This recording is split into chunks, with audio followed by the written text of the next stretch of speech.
The beat goes on. Tonight, our regular guests are Tony Amos, Barry Rushton, and Shane.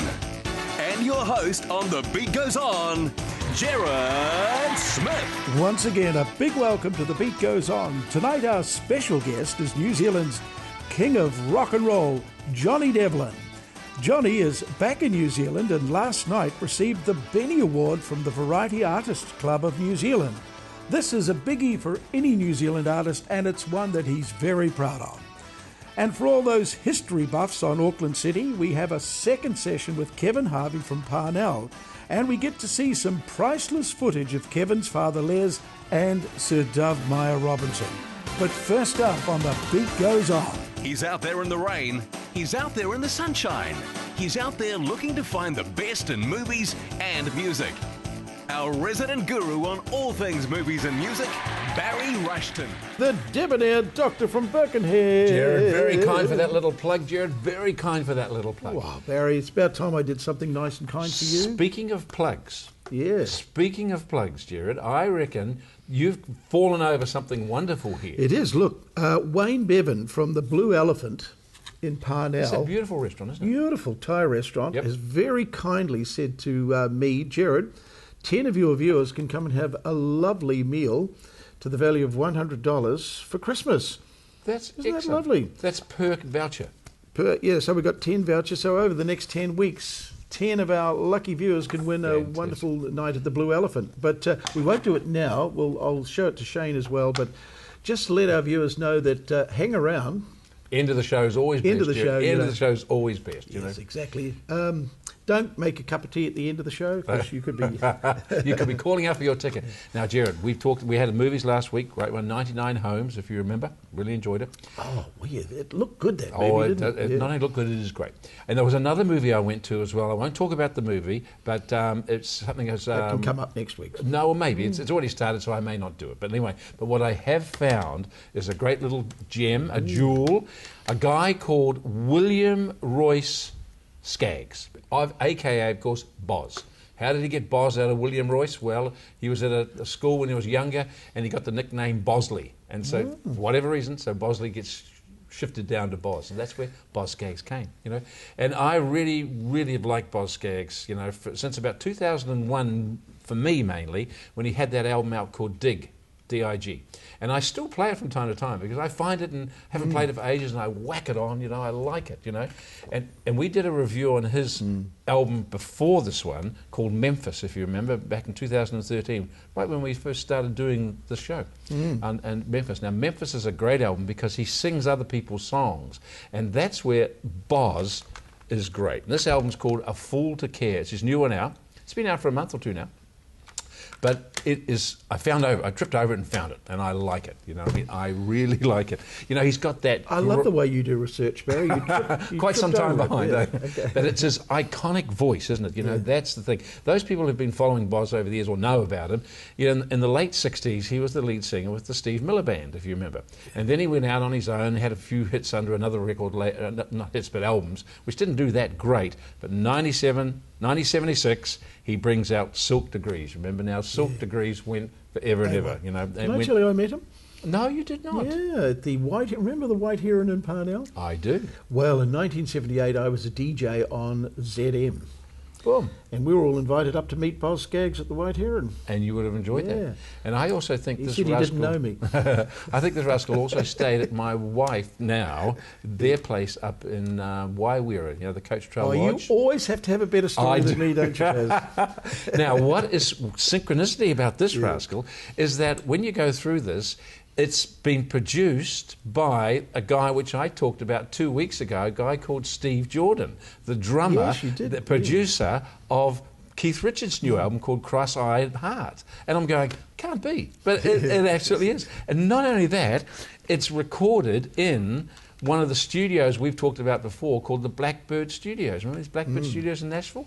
most wonderful, wonderful place to go. Well, this is your day, isn't it, This is Barry? my day. So you've got this Boz with his new album, with his real... And what's good about the thing is that when you listen to him, of course, he's got that laid-back sort of, relaxed sort of style. But you've got Steve Jordan underneath with putting the energy there. So you've got the cruisy tops vocals and I won't say high-powered, but the energetic playing underneath, which is superb. You've got Jordan on the drums, as we talked about. You've got a guy called Willie Weeks on bass, marvellous. You've got Ray Parker Jr. on guitar. A lot of these people will know this out there, all right? And a guy called Jim Cox on keyboards. So that's the nucleus of the group. But he does bring some other people in. A wonderful duet there with Bonnie Raitt. But have a listen first and we'll come back.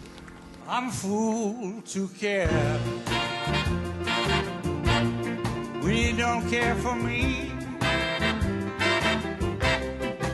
Why should I pretend I lose in the end? I'm a fool to care. I'm a fool to try. When you tell me goodbye, you left me so blue. You aren't true. I'm a fool to care. I should laugh, call it a day, but I know I would cry if you went away. But I'm a fool to care when you treat me this way. I love you, but what can I do? I'm a fool to care. See what I mean? This is a good album. This is a great album, and it's very J.J. Calish, isn't it, a little bit, But what he's done in here, he seems to have navigated a number of different styles within the Americans and a history of music. You've got a lot of sort of like bluesy stuff. You've even got sort of like an Elvis Presley type song in there, There's a country stuff, New Orleans rhythm and blues. There's West Coast jazz in there. I mean, I played it in the car coming over this evening and cranked it up, to my 44, which is I like it on the volume, And the more, I won't say the louder you have it, but the more intrinsic it's around you, the more that you slink into the whole thing, and which is what I love, I really, really do. You're a menace on the road, Barry. At least I'm not answering the phone or texting like sometimes I used to. We're leaving that aside. But where he has probably no peer in the sense that he'll take another person's song and sing it in a way that they may never even have interpreted. And he is terrific in doing that. And I just think he's got such a storybook feel about the way he sings. So Boz Scaggs' new album is called A Fool to Care. Yeah. And look, another thing I love about Boz Scaggs, and this is where I fell over him, because I got an email from his vineyard. Yeah, am I on his vineyard email list? I am. And he's got this vineyard up in the... That's strange.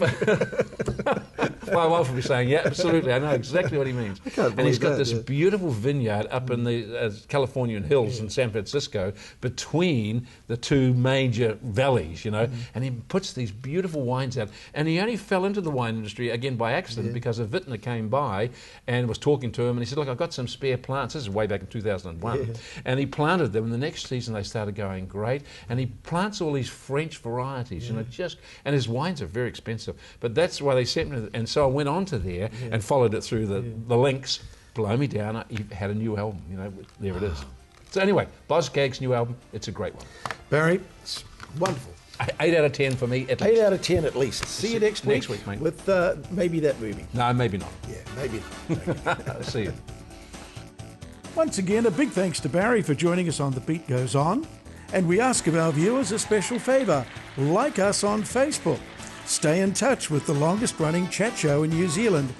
And a reminder for all businesses catering for the baby boomer, if you would like to advertise on The Beat Goes On and promote your product, give me a call. That's Jared Smith at 09 525 1512. 09 525 1512. And right now it's time for that time when we talk to our special guest. Tonight our special guest is New Zealand's king of rock and roll, Johnny Devlin. Johnny is back in New Zealand and last night received the Benny Award from the Variety Artists Club of New Zealand. This is a biggie for any New Zealand artist, and it's one that he's very proud of.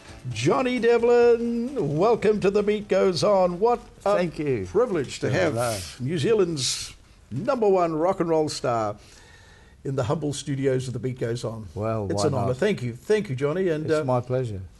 And before I finish, Johnny, I've also got another wonderful congratulations. You are a Benny Award winner. You've won one of the highest accolades in New Zealand. The peers of the industry have given you a Benny Award. And I'm so so therefore you need another congratulations. Thank you, Gerard. Yeah, no, I'm very, very excited about that. I knew that I was nominated. Yeah. I had no idea that I would win. And I'm just so thrilled. I can't wait to show it off back in Australia. Now, Johnny, you were sitting in the audience, and they were getting up to the Benny Awards. It's around about 10:30 at night, and there's a sense of excitement growing at the event. And you were thinking, "Oh, I wonder." Did you have any idea that you might win it? No, I didn't. All I knew was that I had been nominated for an award, but I didn't think it was the Benny. I thought it was another award. So I'm over the moon. Yeah. Over the moon completely. And like I say, I just can't wait to get my hands on well, not so much, just get it back to Australia and show everyone on TV over there. If anyone deserves it, it's Johnny Devlin. Would there be a person over the age of 50 in New Zealand that hasn't heard the name Johnny Devlin? It'd be hard to imagine they haven't, have they? Well, I don't know. All I can say, Gerard, is that I'm just so thrilled that people haven't forgotten me, and that what we did do in those early days of 1958, 59, when we went right through the country and created havoc. Yeah. I'm just so thrilled to know that I could come back 56, 57 years later and still pick up an award. It's a wonderful thrill. Yes. Well, let's go back to those times, shall we? Let's whiz back, wave a magic wand. It's you were born, of course, in, was it Raetihi or It was Raetihi, yeah. And born in Raetihi, and then I was brought up, did my first primary school in Martin. And then Dad won a prize in the Tattersalls lottery, and we bought a house in Wanganui. So I did my primary school and secondary education in Wanganui. So I'm more or less regarded as a Wanganui boy. That's amazing. Your dad won Tattersalls, did he? He they got used to call third it prize. Tats, didn't they? Yeah, Tats What did he Lotto. win? Can you remember? Yes, it was £1,150 in those days. What did he pay for his home in? I don't know, but it was a nice home. Wow. Yeah, I think he Well, almost... that gave the Devlin family a good start, didn't it? it sure did, you right? Yeah.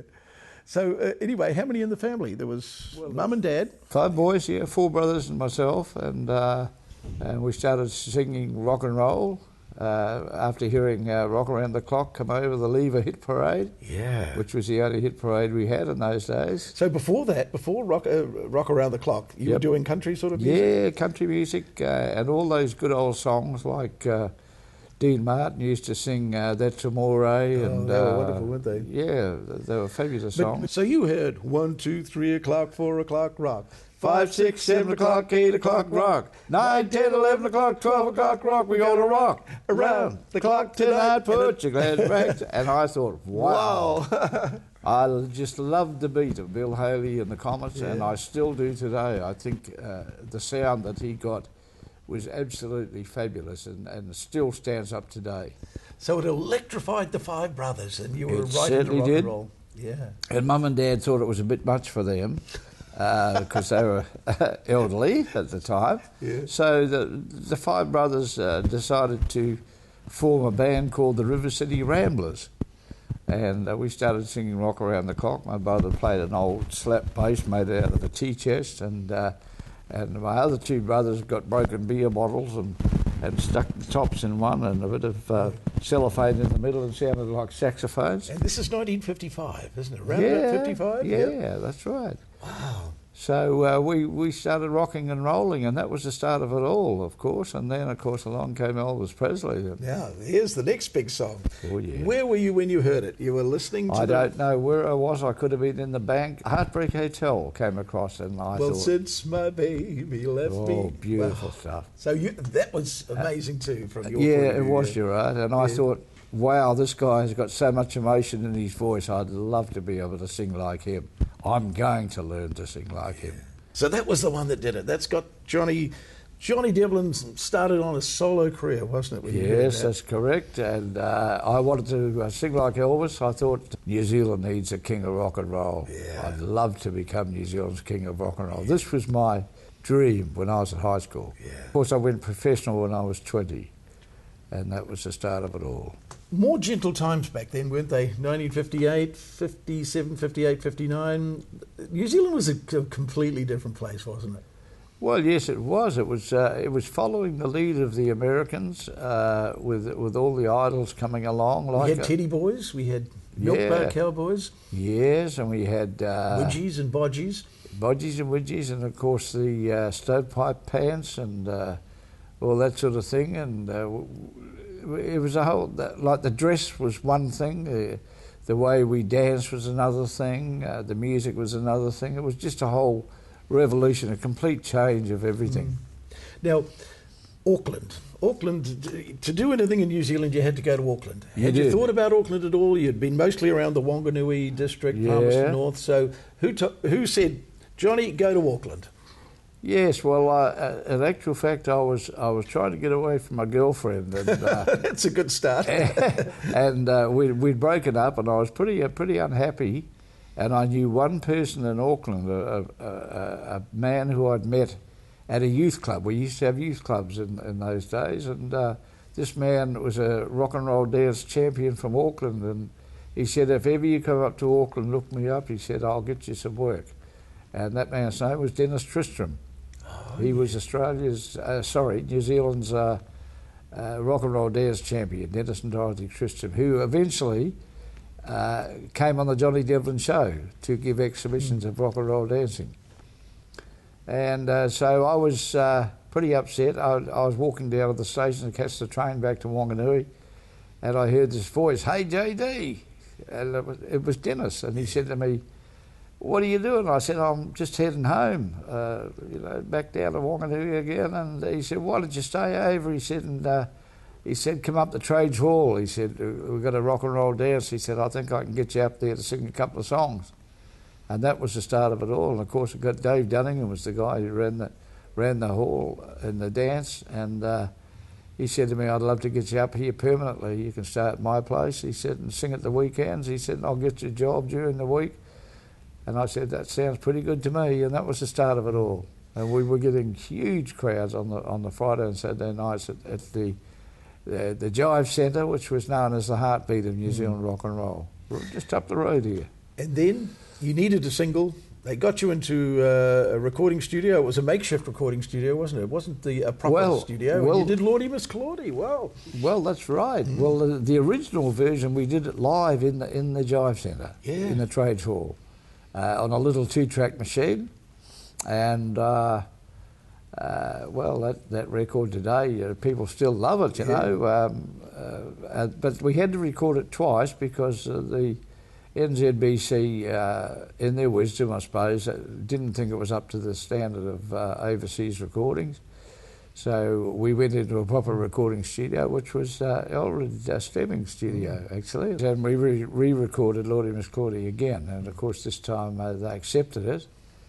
But we couldn't get a lot of airplay, unfortunately. So Phil Warren decided we should go on tour. And, and that's when all the fun started. And that's when the fun started, and that's when we created havoc right throughout the country and rocked and rolled with members of Parliament, and there was mobbings and shirt rippings and all sorts of things. All your Christmases had covered once, weren't they? Yeah, and I felt like Elvis Presley. I did. Police escorts everywhere we went, and unfortunately things got out of hand because in the end the police were getting injured, so they wouldn't give us police protection. Now, There would have been 300 young lads in New Zealand at the time that wanted to be Elvis Presley, and you did it. Yeah, I probably... Did you pray for it, or did it just happen? No, it was a dream. It was a dream. It was yeah. a dream come true. The girls started screaming at the dances, and I didn't know why. I thought I'd left my fly undone or something, so I turned around and had a look. No, the fly's not undone. I couldn't understand why they were screaming. And then, of course, I realised that it was just because I was moving a bit like Elvis. Yeah. Right? I could have been known as the world's first Elvis Presley impersonator because I sung like him, I dressed like him, and I acted like him. And that's what I wanted to be. How did you feel about being sexy? These girls thought you were sexy, didn't they? They thought I was sexy, Did but you think I you were didn't know sexy? too much about sex in those days. I didn't know what sexy was. All I knew was I was getting a lot of attention from young ladies, and I was pretty happy about that. But I never sort of got into a relationship because I was more interested really in your career. Yeah. in my career. But what about that original girlfriend? Was she a bit miffed now that you'd... Well, she wanted to get engaged and she wanted to get married, and I didn't. Yeah. The career had to come first, but it did break my heart because she was my first girlfriend, and I did have a lot of time for her. And it never happened. It never happened. Do you ever see her again? Have you seen her again? I have not seen her from that day to this. And of course, shortly after that barnstorming tour of New Zealand, going round and round the country for about 6 months of one-night stands, we'd done everything we could possibly do in New Zealand. We were marking time.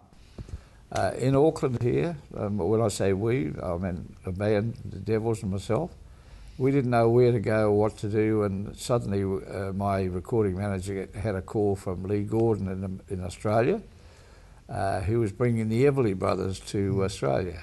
And he rang Phil and said, could you take the Everly Brothers and promote them for me in New Zealand? Phil said yes. How about taking Johnny Devlin and the Devils to Australia for the Australian version? Wasn't that great? And that was my introduction to Australia. And of course it was all happening over there. It was just a case of being in the right place at the right time, because TV was just coming into its own in Australia. It hadn't happened in New Zealand. And of course once we got on TV, we become household names in Australia. Now you also, well, from that day, 1959, you've lived in Australia, haven't you? Yeah. Do you see yourself as an Australian or a New Zealander now? Oh, well, I'm still a Kiwi and You're always still a will Kiwi, be. And yeah. they still call me, when they introduce me in Australia, they call me as New Zealand's king of rock and roll. Here he is, Johnny Devlin, after 56 years of living off and on in Australia. But I'm still a Kiwi. I've still got a Kiwi passport. So you must be in a bit of a funny position now, Johnny. We've got the World Cup on in rugby at the moment. The You've All lived Blacks. in Australia all this time, and when the Aussies are playing the All Blacks, what do you do, Johnny? Well, when I'm in Australia and the Kiwis are playing the Aussies, I go for the Kiwis. Yeah. So it's still inbred in you. You can't get it out. Oh, yeah, no. And it's the same with the New Zealand horses. And whenever I see Opie Bossum coming over, I back him and all that sort of thing, you know. No, I'm definitely a Kiwi at heart. Could you live back in New Zealand, John? Yes. You could? Yes, and I'm on the lookout for some property at the moment. That's one of the reasons I'm here. Okay. Yeah, so we're having a good look around. Are you returning? They say that the soul returns home. You think that could the be what's prodigal happening? son shall return. No, we always come back. I'm sure most Kiwis, they travel the world for the opportunities mainly, with their careers and so forth. That somehow there's something beautiful about New Zealand that always drags me back, and I've written a beautiful song about it too. So hopefully you'll get that one day. You'll hear that. When you look back over your life, Johnny, and I'm sure, you know, in sort of moments when you're alone and you think back, you consider yourself blessed. I mean, you had your 15 minutes of fame, didn't you? And not many people get what you had. You've had fame, haven't you? Well, that's right. I've been very, very lucky. Like I say, I've been in the right place at the right time. I made the top in New Zealand. We got as far as we could go. I went to Australia on a gamble, big gamble, and I can remember walking down Pitt Street and wondering, wow, what a long street this is, you know. I thought Queen Street was pretty long, but Pitt Street's about 3 times longer. And then I thought to myself one day as I was walking down the street, just after the tour was over and we decided to stay for a little while, a bit longer in Australia, I thought, how are we going to make a name for ourselves in this country? You know, we were so big in New Zealand. Yes. How are we going to make a name for ourselves in Australia? And suddenly I got an offer to appear on Bandstand, which was run by another Kiwi, Brian Henderson. And then Johnny O'Keefe also had a rock and roll show called 6 O'Clock Rock, and he wanted us on 6 O'Clock Rock. So before we knew where we were, the Dells and I had a residency on two TV channels, one on Channel 9 on a Saturday afternoon and one on the ABC on 6 O'Clock Rock on Saturday night. So before we knew where we were, we were a household name. In Exactly. Australia. Yep. Well, I mean, there is a special angel looking after Johnny Devlin, isn't there? I mean, A very, very special Special angel, angel, Gerard. And that special angel looked after me a couple of months back too, when I had a very serious heart attack on board a cruise ship. And Really? yep, I was a goner, and it was a wonderful medical crew that saved me. And so that special angel was still looking after me then. Yeah. And that only happened in June. So what did you learn from that experience? Well, I thought I was a goner. I didn't think I'd be sitting here talking to you, Gerard. No. But I learnt that the good Lord, I think, wanted me to hang around for a bit longer and do a bit more singing. So that's what I learned from it. I And guarantee you here got we one are. more special mission to carry out. Yeah. What do you think that special mission could be? To win the Benny?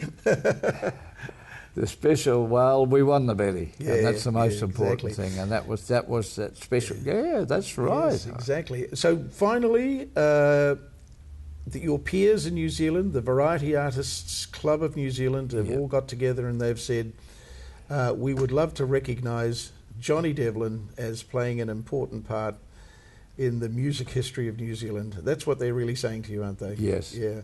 And I am totally stoked and Yeah. honoured to receive that from my peers. And, well, what can I say? Thank Yeah. you. Well, I say, well done, Johnny. Well done. Thank you, Gerard. You've finally done it. You've won the Benny. Thank you very much. My pleasure. And Okay. I'm looking forward to taking it back. Yeah. It'll be great. So they'll have to hire a special jumbo jet to take it back, won't they? I hope it's not too heavy. I'll have to pay. I'll have to pay excess.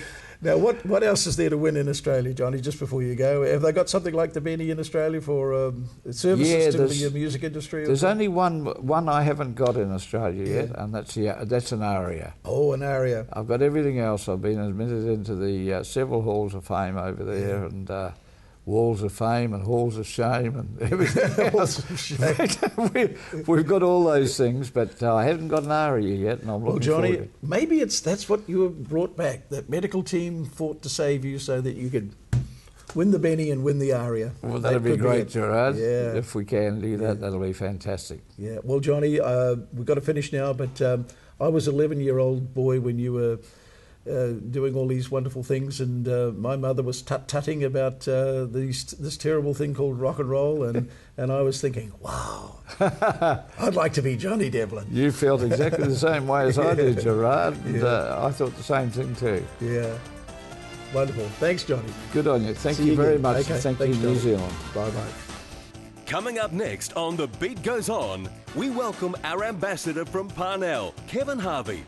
Kevin, along with his father Les, began the creation of the Parnell Village back in the early 70s. Today, it remains one of New Zealand's top tourist attractions. The one and only Goodwill ambassador from Parnell. You'd almost forgotten, hadn't you? Yeah, no, I was thinking, I was looking for that word goodwill. You're an ambassador from Parnell, you see. Well, how many weeks, months have you been coming to visit us every Monday night, Kevin? Not every second Monday night. We've talked about Parnell and the people that live, work in Parnell, and you've got some wonderful tenants, but sometimes... We can never keep up with them. Yeah, well, we've got new viewers who sometimes wonder, who is this? Who is this Kevin Harvey from Parnell? What about, just for our viewers, brand new viewers, and a refresh our viewers about Parnell.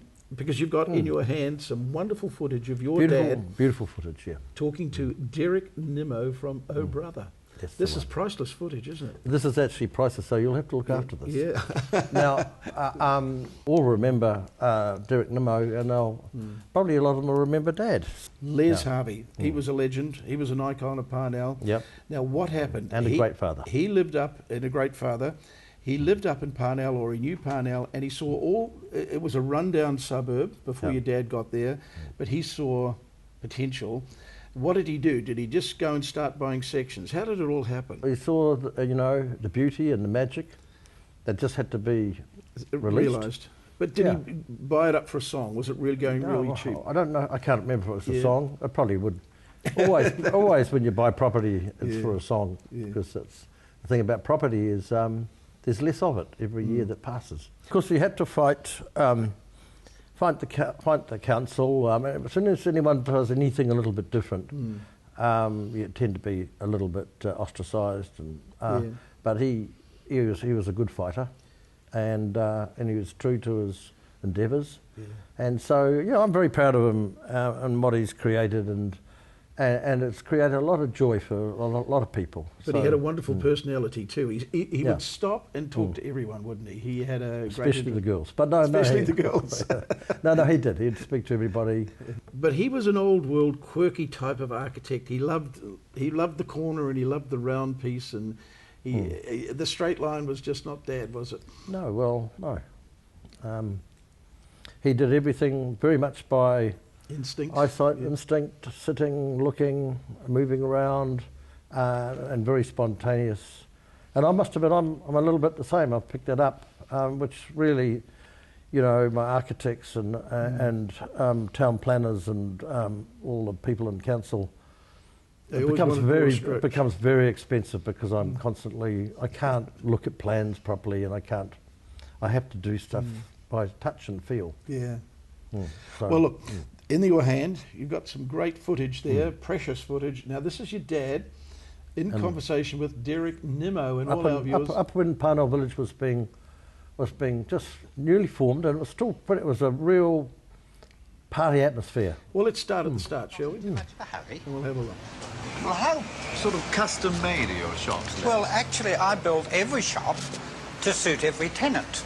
You see, here's a incredible little bathroom shop. It's so tiny, but it's beautiful. And this lady, Isabel, she's a very slim lady, and so she makes very, very slim clothes.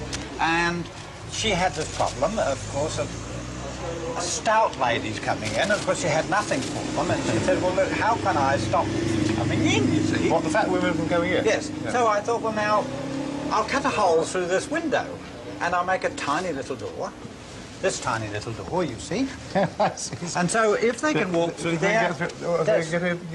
Yes, now, it's a little difficult for me, because I'm quite stout. Have you ever been inside? Oh, yes, I have been inside, but I go through the side door, you see. Yeah. Oh, isn't that marvellous to see your dad in action? What do you think when you see your dad?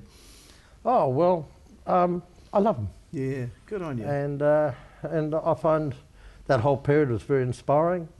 Yeah. So, yeah, I'm sure all of our viewers your viewers will love it. And another great piece of history, Kevin, is, of course, Sir Dovemyre Robinson. He's on the footage as well. Now, a magic city should have a wicked ogre living hard by, and Les Harvey's ogre is authority, here personified by Auckland's octogenarian mayor, now in his 15th year of office, Sir Dovemyre Robinson. In an organised society, or in a society such as we've got here, if you tried to run it without rules which are very strictly applied, you'd just have chaos, hopeless chaos. You can have your rules, but I don't want to bow them, because now, Robbie, I haven't got time. I haven't got time to wait while committees decide on things. I'm a sculptor. I don't know if you know, but I'm a sculptor, and the bloody committee couldn't create a sculpture. You are an anarchist. I had one case in particular in Victoria Street where I heard that the company was trying to buy the whole street, and I bought this one little building in the middle. And then they came along to me and they said, look, would you like to make a profit on your deal? And I said, well, not really. And, you know, for about 3 weeks they kept coming back with offers that they said I couldn't possibly resist. You know, and at the time I was hard up for about $1 million or something. But, you know, in the end I just said, well, look, I'm terribly sorry, but you just haven't got enough money. And they said, well, we've got billions of dollars. I said, it makes absolutely no difference to me at all. And I walk down the street and I catch a glimpse of me in the window. And I catch my reflection. And I see this incredibly fat, clown-like little creature. I can't believe it's me because I have such visions of beauty, and then there's so much I want to do, and I see this little old fella, you know, and it seems as if the task well, it is a very weighty one. You know, sometimes it seems almost impossible, and 2 minutes later, when I'm past and I can no longer see me, I'm a giant again, and I know I can do it. I know I can make this the most beautiful city in the world. You know. Wow, what great historic footage. Sir Dove Meyer Robertson. Yeah, wonderful to have that. He footage. was a wonderful character. Yeah, and he was actually a good friend of Dad's. Mm. And in this recording, you'll see there's a little bit of a banter, and of course, Dad loves to attack, you know, mayors and anyone from authority. And they had a lovely banter together there, and I don't know, it's just special footage. Mm. Do you see the same thing today? Kevin Harvey, and if Len Brown appeared outside on the footpath, would it be the same? No, absolutely not. I mean, the council now, especially with the amalgamation, which is an absolute disaster, there's no soul, there's no heart to the council. It's like a great big octopus, like a bloody nasty sea monster. Yeah. And I don't know what's happening with Wellington, but you know, it would so quickly destroy the place if they were to amalgamate. I think they said no, Kevin. I hope they said no. I'm sorry, no. I'm not up on the news. Yeah. But anyway, but no, there's no centre. You don't know where to put the knife. Yeah. There is no heart. You don't know where to put the knife. No. Kevin, thanks for that little journey down memory lane today. That was wonderful. So, pleasure. You're going to be back in Hope you enjoy 2 weeks' time, and you'll bring another tenant. But I thought it was time that we had a little chat about who and what Kevin Harvey is, a little bit of your history, and of course the fantastic job your dad played in building up Parnell. Yeah. So it's all about having a perfect day in Parnell, isn't it? A perfect day. Yeah. Kevin, right. We'll see you in 2 weeks' time. Okay. Thanks, Kevin. Cheers. Bye-bye. He's a singer, and he's a man that can shake, rattle and roll. And he takes us down memory lane week after week with Where Are They Now? And the Song of the Week. To finish the show, it's our pop encyclopedia, Shane. So wonderful welcome to a wonderful, iconic pop singer in New Zealand, and his name is Shane Hales. God, I never thought you were going to get to me. I thought, I've been practicing that all day, Shane. Yeah. Best intro I've had for ages. Now, Shane, before we do any business at all, I said to Barry at the beginning of the program we had 10, not for this one program, but over the next 10 weeks. We could all go up there and have a good night out. Can I remember this? Can I say that to our viewers, that every week for the next 10 weeks we're going to give away a $100 voucher to go to the beautiful Thai restaurant in Parnell. And? Called Blue Elephant. Yes, what a beautiful restaurant. What a Christmas present. Oh, what beautiful food. What a lovely Christmas present. Yeah, what a good place. I might go up there myself. The first one's, and it's been signed at the back. Yes. So they're all been signed. So autographed and everything. So Shane, we need a question very quickly. You need a very quick question. And I think that where is the Blue Elephant? Oh, well. Wow. Do I need to answer it? Yes, you do, Shane. You have to answer it. Do I get one of those? I'll get two of them and I'll answer it twice. Oh, look, it's... I think it's called Parnell. Parnell. Oh, you're clever, Shane. So just email Jared at thebeatgoeson.co.nz, and in the subject line write the word Parnell, and you could win a Christmas lovely lunch dinner up to the value of $100. The lucky person, I'm telling you. And that'll go a long way there too, because the food's great. Just a wonderful place, a lovely experience. Now, Shane, we're going to check out the New Zealand education system. There was 10. We took one away. How many have we got left? 8. Good. Congratulations. Just shows you that the New Zealand education system is alive and well. It's alive and well. And I was educated in England. Oh. Anyway, mate. Yeah. So now the big gossip, of course, is we had him on the show. Wasn't it wonderful to see Johnny Devlin winning the Benny Awards? New Zealand's undisputed king of rock and roll. Yeah. There you go. Johnny Devlin. And he got the Benny. Good on him. Fantastic. Yeah. And he deserves it too, doesn't he? We had a great awards night, didn't we? Sunday night it wonderful. was. Wonderful night. And Gerard Smith I think was Gerard rocking Smith again. actually danced. He's actually on a real good diet. Have you noticed how thin the man's getting? He's wasting away. 1 week. But no, it was a great night. And congratulations, Johnny. Good to see, the king of rock and roll back. And, of course, he might even be living here. Who knows? And all this, it all pales into insignificance compared to something quite magnificent. Song of the week, and it is a beauty. And it's not Johnny Devlin. But it's another country artist. I say another country artist, but it's sort of in that idiom. He was a pop singer. He crossed over from country music to rock and roll. And his name was Faron Young, and it was his real name for a change. Faron Young, and he was really a wild man of country music. Wild, crazy, and right up to the disastrous end where his life ended. It was crazy. And another tale of woe? But I won't. Not really. It's pretty crazy though. It's he had some great success. Where did it all start, Shane? Well, it started in Shreveport in Louisiana. Well, obviously a good country boy. Grew up on his father's dairy farm. They used to call him, when he became successful, he was known as the Hillbilly Heartthrob.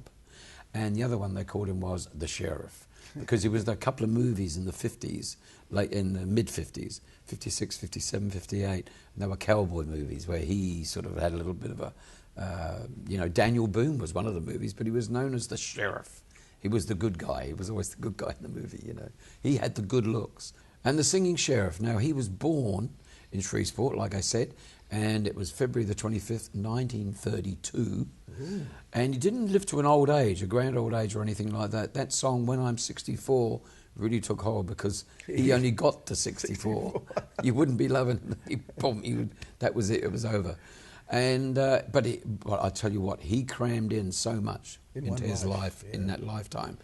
Now, he started off, like I said, growing up in the dairy farm with his parents. He got a guitar when he was very, very young, 5 years old or something like that, and he started picking and starting to learn to play. What happened was, by the time he got to high school, he was in a country music band.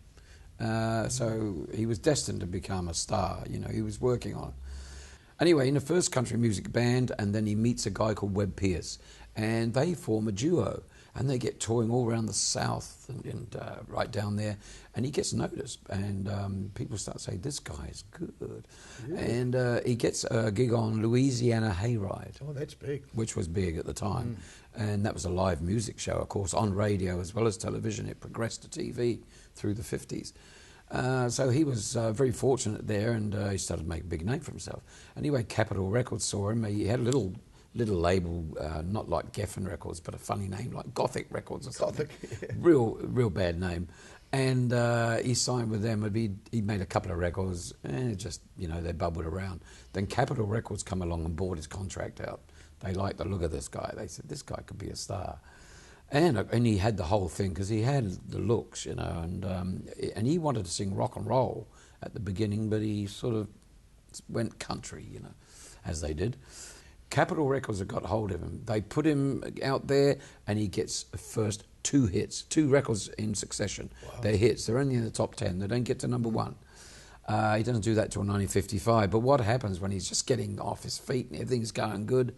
The old, Uncle Sam needs you on the shoulder, and he had to go to Korea and join the army. So he was called up. So he ended up in there, but it wasn't so bad for him. He was in the entertainments section, and they went round, and so he sang to the troops all day, and went round keeping everyone happy and jolly. Probably put him on those big loudspeakers to freak the North Koreans out, But anyway, play that country music. He was doing a tour of MASH. Yeah. So he had quite an easy way there. And then by 1955, he's back. He's out of the army. He's released, and he gets his first big number one. It was "Live Fast, Love Hard, and Die Young." Well, what a way to go! Just described you, Shane. Just describe that's exactly. Well, I hope not, because I'm getting on now. I'm managed to dodge the bullet.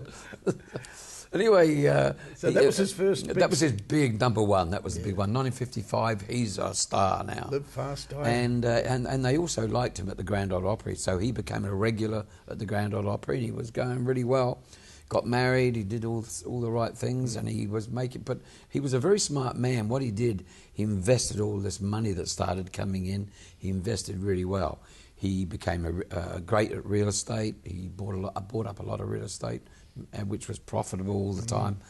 Only one mistake he made, and he bought an old baseball stadium, and he tried to turn it into a stock car racing track. It didn't work. And it didn't work. He lost a heap of money on that, but that was his only real failure. The rest was very successful. He actually owned the Nashville newspaper. It was called the Music City Weekly. He owned the Nashville newspaper, so he was doing fantastically well. You could always have an article in that paper about yourself, couldn't you? He could always self-promotion. That's what it's all about. I think I'll put an article about myself today. Yeah, front page, banner headline. So he was doing really well, and he made some great investments and very shrewd and did well. But he also liked to drink or two, as they do. And at the peak of his career, he had 4 kids, a wife, and everything was going fantastic for him, and he was a very wealthy man. But what was the but? The but is he's had a couple of hits in the 70s as well. He's back up to 70 now. So in 1972, he's got a big hit, as I was saying, with This Little Girl of Mine. The Everly Brothers recorded it, okay. But he did a version of it. This little girl of mine. Made a nice country version of it. Hit. And he's doing really well. And he's at the Grand Ole Opry. He's appearing there. This is when it all starts to fall apart. And there's a 6-year-old girl down in the audience, and she's just standing up in front of the... she's walked up to the front of the stage, and she's been told by her mother not to ask for his autograph until he finishes his concert. So she's dutifully standing there waiting to get his autograph, and of course he's looking up at the show and she's standing there, and she was doing as she was told. In front of all the audience, he says, wow, he calls her up onto the stage, says, no, I'm not allowed, I'm not getting up. And he says, come on, get up here. And then someone said, oh, leave her alone, something. And anyway, then he swears at the audience. I won't say the words, the profanities. He says, go and get to the audience, and he gets really angry. Then they go, boo. So he storms off stage, and he goes down to the girl, and he grabbed hold of her, and he spanked her several times. I mean, this day and age, he'd be arrested, he'd be in prison, but he spanked her several times and told her off and walked out. Anyway, the father was furious, so he brought a civil action against him, and he went down and swore a warrant first for his arrest, and the police arrested him. He got out of it pretty well. He got a $35 fine. Wow. And he got it against his name that he'd done for assault. He pleaded guilty to assault on this young lady, 6 years old. But when he went, then they called a civil suit because they weren't happy, the parents, and they were going for $200,000. So $200,000 later, it took 2.5 years. They didn't get their $200,000. They ended up with about $3,400. Wow. And that was it. It was thrown out, basically, $3,400 after 2 years. So it cost the parents money anyway. But he got out of the whole thing, and sadly...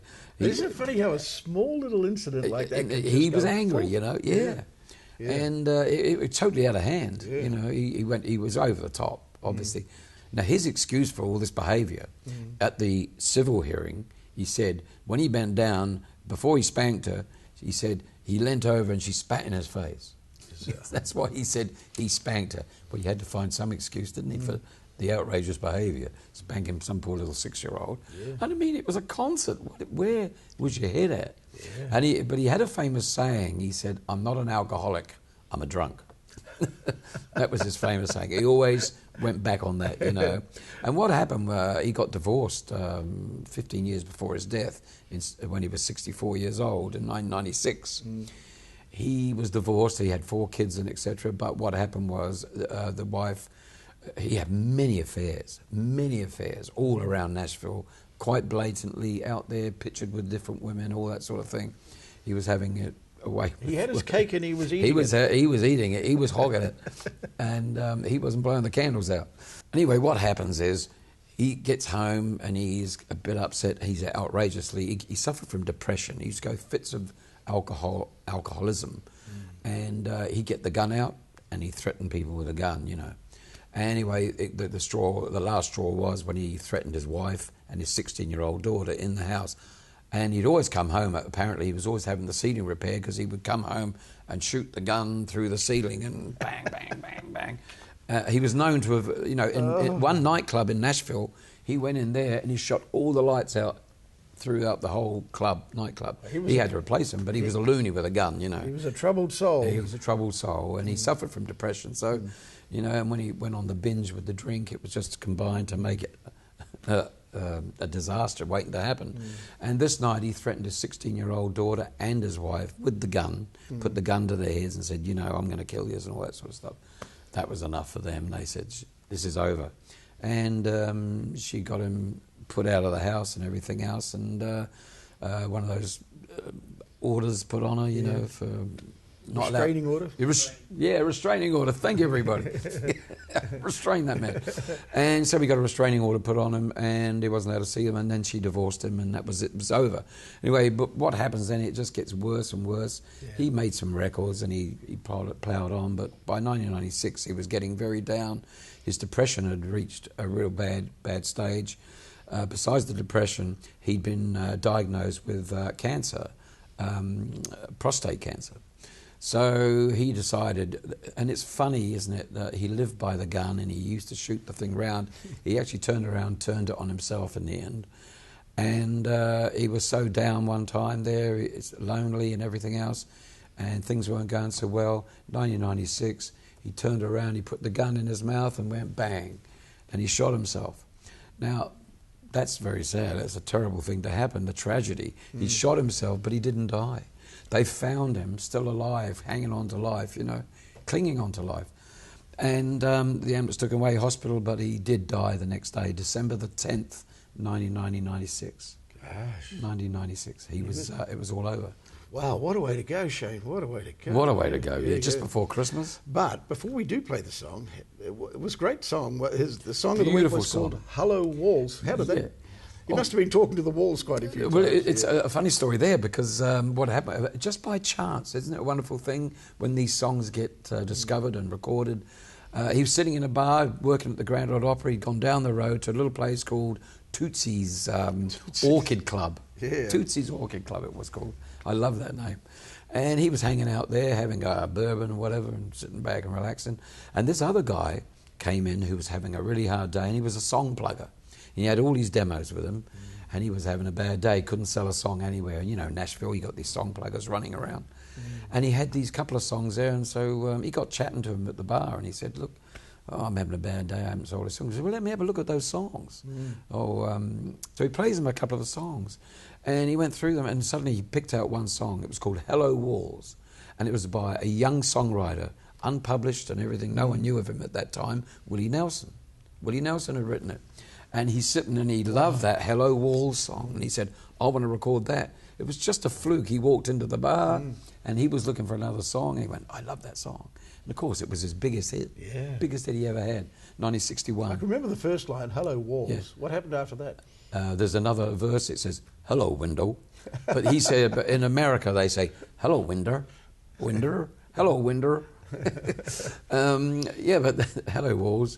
It's been a long, long time or something. Anyway, you got me on the spring there. Many a person has spoken to the walls, haven't they? Yeah, well, I'm still talking to the walls. Despair. Sometimes when I'm talking to you, I feel like that.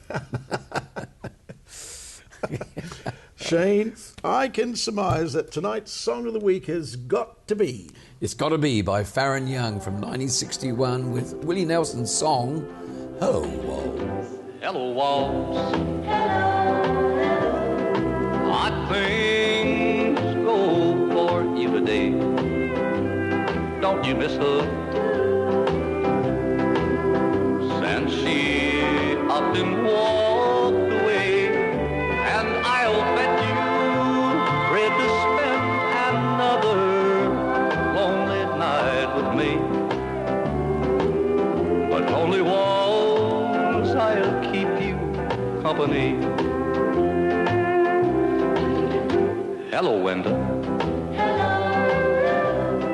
Well, I see that you're still here. Aren't you lonely?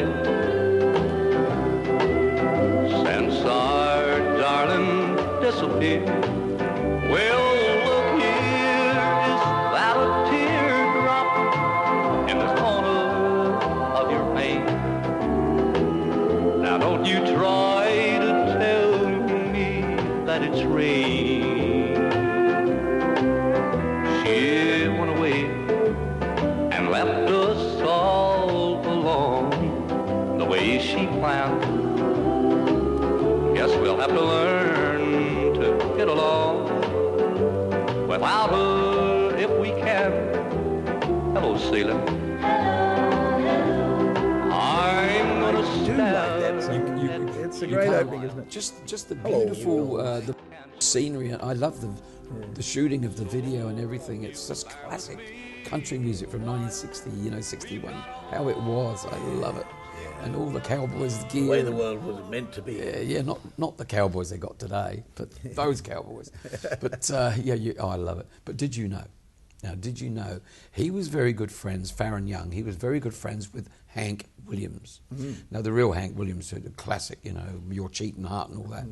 Now, before he died, he was, like they say, they were good buddies, but Farron was going out with a girl called Billie Jean Jones.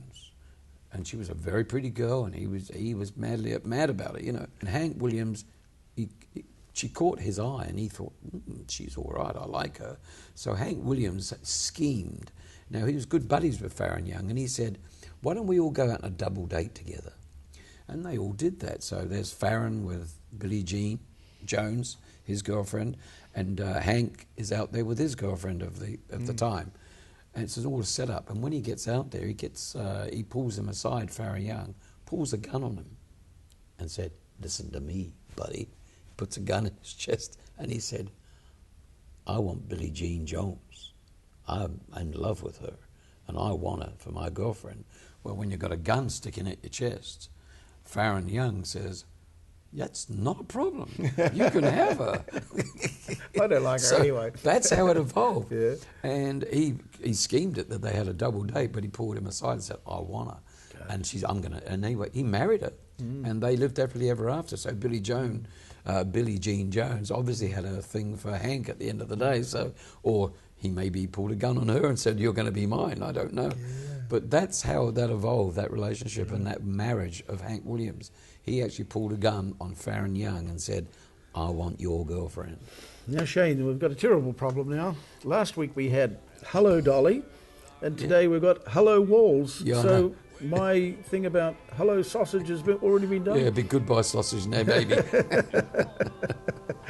So, Shane, I can just say, well, I'm going to say it anyway, sterling job, old sausage. Okay. Sterling job, old sausage. And Shane, I can only say once again, you've done it again. She went away and left us all alone the way she planned. Guess we'll have to learn to get along without her if we can. Hello, Celia. I'm gonna stare at you a while. You know I can't sleep. So won't you bear with me a while? We've gotta all stick together, or else I'll lose my mind. I've got a feeling